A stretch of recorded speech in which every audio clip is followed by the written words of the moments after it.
I remember wanting to be a mum from a fairly young age.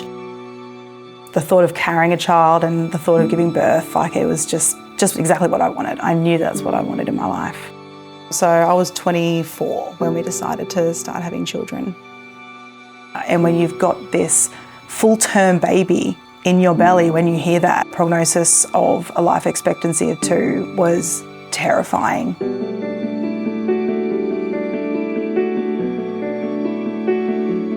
Aaron and I actually met when I was about 6. Our families were friends and we started dating when I was 17 and married when I was 21. I was so excited to start a family. So a couple of years later, when we decided to start trying, I was just so excited.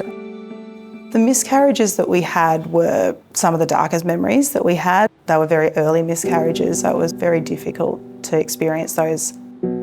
Getting pregnant with Ruby was beyond terrifying, and at this point, I was convinced. This is it, I'm gonna go in, there's gonna be no heartbeat. So I went in for my appointment and there's beautiful heartbeat, super healthy. And I think that's when I started to think, oh my gosh, I think this one's hanging on.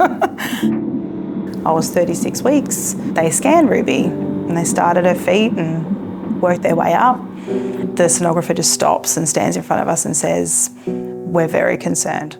And what they had seen was what they termed an event. From what they saw on that day, the damage was so significant, it's not going to be compatible with a full life.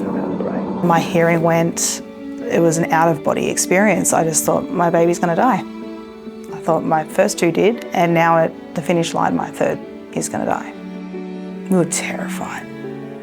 We were so scared. I think it would have been about 4:30 in the morning the next morning, my waters broke, naturally. And I, to this day, think it was Ruby saying, I'm fine, can I just come out and tell you guys? And hearing her cry was, it was next level. And I just remember Aaron saying, she's beautiful. That's all he said. She was in the special care for 3 weeks to have this fluid removed from her brain. And I'll never forget the last fluid removal that she had. They brought her out and her fontanelle was sunk. And I thought, the clot's cleared. So we did an MRI the next week and the clot had cleared. The brain fluid was draining as it should. It was home and time for a lot more appointments. Ultrasound technology allows us to detect major problems with the growth of the baby, as well as major structural problems in organs such as the brain and heart. We typically pick up these sort of problems at the morphology scan at about 20 weeks. With improving ultrasound technology, we're now able to pick up some of these structural problems at a much earlier stage at the 13-week mark. And an example of Kate, at 37 weeks, we were able to detect a major intracerebral bleed in the baby's brain, which had occurred late in pregnancy. Making a diagnosis of a catastrophic intracerebral hemorrhage allowed us to change where Ruby delivered. It allowed us to change how she delivered, where it was safer to deliver by cesarean section. And having the medical team available at the time of delivery allowed us to optimise the outcomes for Ruby at delivery. The ultrasound technology has improved significantly over the past 10 to 15 years. It is allowing us to image the structures much more clearly, and so we're now able to pick up major structural problems at a much earlier stage and be much more confident about a diagnosis. The future in ultrasound technology lies in the further improvement in the quality of the ultrasound imaging. Developments such as artificial intelligence will help the general quality of screening, which will improve detection rates for major problems. The goal is always to try and improve the outcome for the babies if possible, and also for the families involved.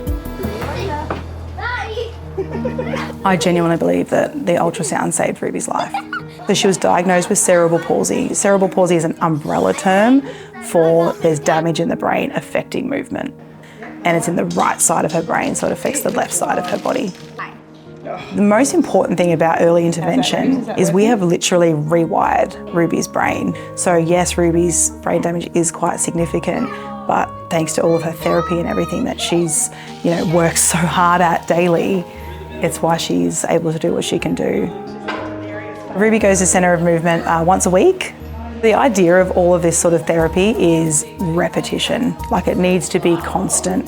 It gets her body into the right positions to do all of the things that it needs to do.